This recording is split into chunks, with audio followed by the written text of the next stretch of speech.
पाहिजे, अबकाडा रद्द झालंच पाहिजे। उपवर्गीकरण करणाऱ्या सरकारचं करायचं काय?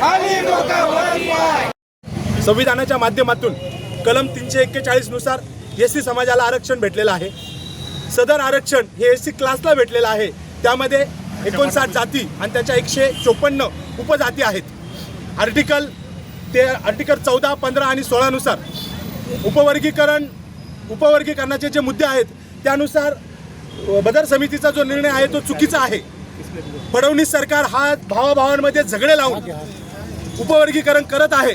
तरी आपल्या माध्यमातून मला फडणवीस सरकारला सांगायचं आहे की आपण हा जो उपवर्गीकरणाचा जो घाट घालत आहात हा तुम्ही त्वरित थांबवावा।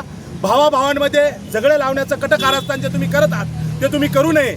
आज जर तुम्ही बघितलं तर पूर्ण 59 जाती आमच्या सोबत आहेत। काही RSSचे दलाल ज्यांना भावाभावांमध्ये झगडे लावायचे, ज्या पद्धतीने मराठा आणि OBC मध्ये फडणवीस सरकारने झगडे लावले त्याच पद्धतीने आता ते SC मध्ये झगडे लावण्याचं कटकारस्थान या ठिकाणी करत आहेत। तरी आपल्या माध्यमातून मी त्यांना सांगू इच्छितो की जर आपण हा उपवर्गीकरणाचा निर्णय रद्द केला नाही तर येत्या 26 तारखेला आनंदराज आंबेडकर साहेब, सरसेनानी आनंदराज आंबेडकर साहेब यांच्या नेतृत्वाखाली मुंबईमध्ये महामोर्चा निघणार आहे। त्या महामोर्चात मुंबई जाम केल्याशिवाय आम्ही राहणार नाही।